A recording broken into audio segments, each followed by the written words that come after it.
నమస్తే, welcome to SV6 news. నేను రాణి. తెలంగాణ వీరుడు సామాజిక సమానత్వానికి ప్రతీకగా నిలిచిన సర్వాయి పాపన్నగౌడ్ జయంతి వేడుకలు బోయిన్పల్లి గౌడ సంఘం ఆధ్వర్యంలో ఘనంగా నిర్వహించారు.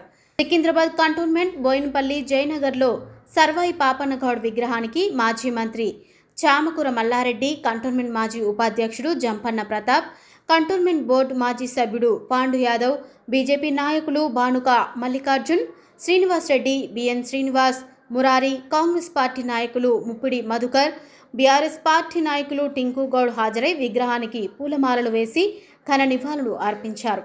ఈ సందర్భంగా బానుక మల్లికార్జున్, బిఎన్ శ్రీనివాస్ మాట్లాడుతూ అణగారిన వర్గాల ప్రజలకు అండగా నిలిచి సామాజిక న్యాయం కోసం పోరాడిన మహనీయుడు సర్వాయి పాపన్నగౌడ్ అని పలువురు వ్యక్తులు కొనియాడారు. సామాన్య ప్రజలను ఏకం చేసి అన్యాయానికి వ్యతిరేకంగా పోరాటం చేసిన ఆయన ధైర్య సాహసాలు నేటి తరానికి స్ఫూర్తిదాయకమన్నారు. తెలంగాణ చరిత్రలో సర్వాయి పాపన్నగౌడ్ పోరాటాలకు ప్రత్యేక స్థానం ఉందని పేర్కొన్నారు. ఆయన ఆశయాలను ముందుకు తీసుకెళ్లేందుకు ప్రతి ఒక్కరూ కృషి చేయాలని పిలుపునిచ్చారు. జయంతి వర్ధంతి కార్యక్రమాల సందర్భంగా నాయకులకు పూలదండలు, శాలువాలు సత్కరించడం కాకుండా ఆయన జీవిత చరిత్రతో కూడిన పుస్తకాలను ముద్రించి అందరికీ పంపిణీ చేయాలని, తమ వంతు సహాయ సహకారాలు కూడా అందిస్తామని వాళ్ళు వెల్లడించారు. ఈ జయంతి వేడుకల్లో పాల్గొన్న గౌడ సంఘం నాయకులు, స్థానికులు సర్వాయి పాపన్నగౌడ్కు ఘన నివాళులు అర్పిస్తూ ఆయన సేవలను స్మరించుకున్నారు.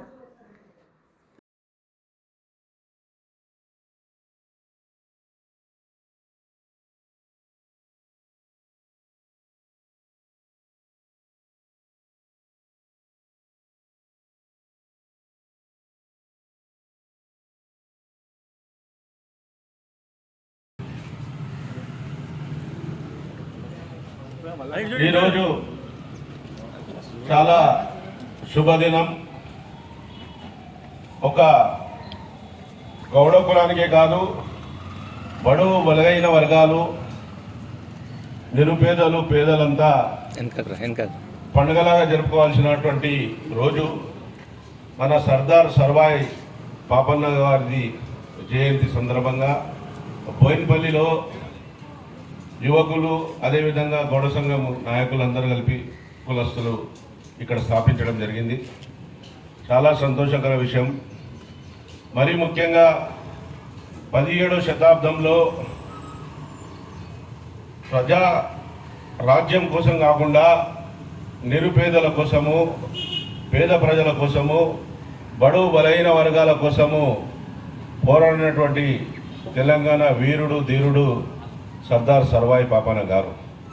ప్రతి క్షణం ఏ విధంగా అయితే బడుగు బలైన వర్గాలు, పేద ప్రజలందరూ ఏ విధంగా ఈ తెలంగాణలో ముందుంటారు, ఏ విధంగా ఉండాలనే దాని మీద చాలా చక్కగా ముందుకు పోయినటువంటి వ్యక్తి మన సర్వాయి పాపన్న గారు. అదేవిధంగా మనం నిజమైన నివాళులు అర్పించాలంటే సర్దార్ సర్వాయి పాపన్న గారి ఆశయాలన్నీ మనం ముందుకు తీసుకెళ్ళాలి. ఆ రోజే మనం ఘనమైన నిజమైన నివాళులు సమర్పించినట్టు ఉంటుంది. అదే కాకుండా ఈరోజు తెలంగాణ పార్టీ వాళ్ళు వచ్చినా, కాంగ్రెస్ వాళ్ళు వచ్చినా, బీజేపీ వాళ్ళు వచ్చినారా అని కాదు. మీరు ఇక్కడ ఉండి మేము యువకులను ఎంతమందిని తయారు చేద్దాం, సర్వాయి పాపన్న గారి అడుగుజాడలను ఎంతమంది నడిపిద్దాం, యువతను నిజంగా వారి పాఠ్య పుస్తకాలు అందించండి. నెక్స్ట్ టైం శాల్వలు ఇవ్వకండి మాకు. ఆయన జీవిత గాథ బుక్ ఏదైనా ఉంటే అది ఇవ్వండి. అంతేగాని నీకు 6 వన్ షాపులు వచ్చినాయా, నాకు 4 కళ్ళ దుకాణాలు వచ్చినాయనే కాదు. కేవలం యువతను మేల్కొల్పొచ్చిన బాధ్యత మీది. సర్వాయి పాపన్న మీరు ఆ జాతికి చెందినటువంటి వాళ్ళు కాబట్టి మీరు తప్పకుండా వచ్చే జన్మదినానికి వారికి సంబంధించిన ఒక పాఠ్యపుస్తకాలు, జీవిత గాథ కొంతమందికి ఇస్తే చదువుకుంటారు. ఏదో వస్తున్నారు, దండలు వేసుకుంటారు, ఫేస్బుక్లో పెడుతున్నారు, ట్విట్టర్లో పెడతారు, అయిపోతుంది. అక్కడ ఎంతమంది చూసిన ఆడికే సంతోషపడతారు, అది అయిపోతుంది. అది కాదు.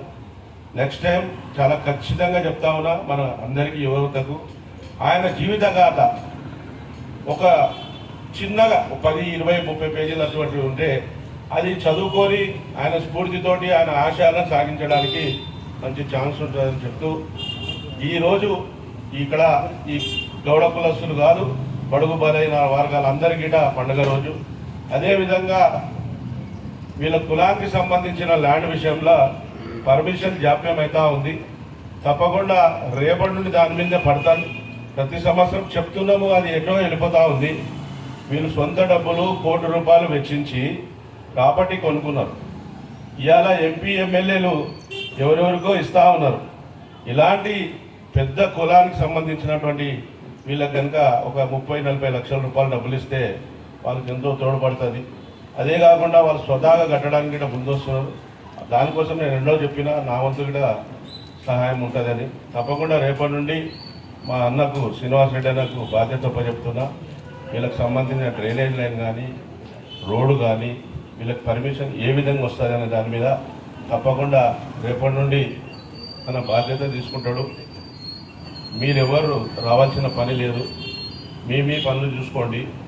దాని విషయం బాధ్యత అంతా మేము తీసుకుంటామని చెప్తూ ఇక్కడ పిలిచి సర్వాయి పాపన్న గారి జన్మదినాన మమ్మల్ని